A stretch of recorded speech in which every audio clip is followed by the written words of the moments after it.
Do you think that it was Bunyan's longing for genuine conversion, for genuine spiritual fruit, for true knowledge of regeneration and assurance that ultimately led him to say that this type of formalism is, he says it's anti-Christian.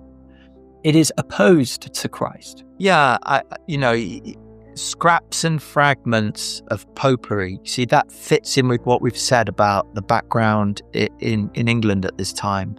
And as far as Bunyan's concerned, along with many others at the time, the Church of England is an unreformed church. It began to be reformed, but it never completed the Reformation. It went back and it's settled itself by the end of the 17th century, as far as Bunyan's concerned, into dead formalism, which is repeating all the errors in that sense of Romanism, anti-Christian in the genuine sense of that word, anti meaning in place of. It's replacing real Christianity with a fake, a hypocrisy, a mask, a cover.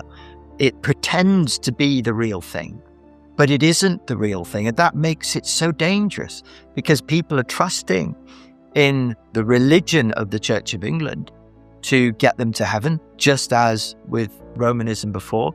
And Bunyan is fighting that in his day with the Church of England, just as Luther fought it with the Roman Church in his own day. That's his perspective. And he sees that. We would say, as Baptists today, yes, we agree with that. Dead formalism is a terrible enemy. It's got to be fought.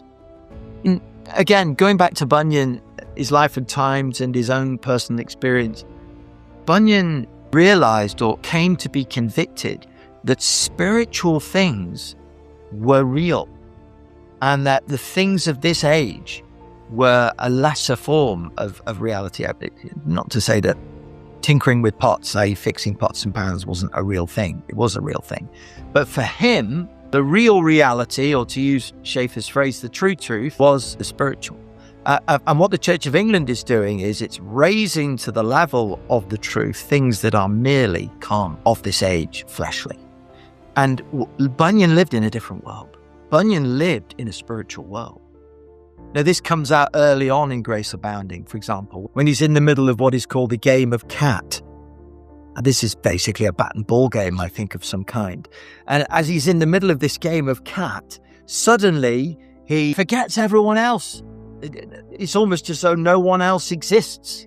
It's a bit like a film where everything goes blurred in the background and the only thing you can see is the actual person in front of you. And there he is. And what's he thinking about? He's thinking about his soul. He's thinking about whether he's going to heaven or he's going to hell. Will you have your sins and go to hell?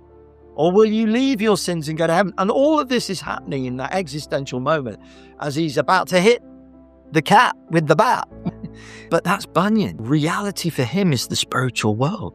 And he's doing real business with a real God by real faith in a real spiritual realm that will endure forever.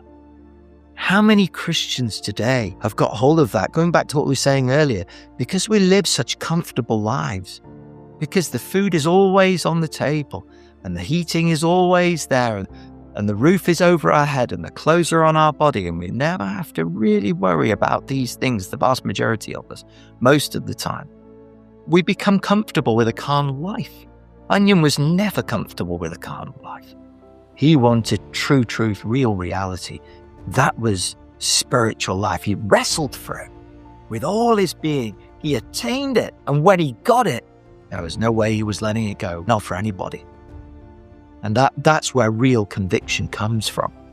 And again, we say we could do with some of that today, can we? Absolutely. When it comes to conviction, may we all be Bunyanites. More Bunyan-like in how we go about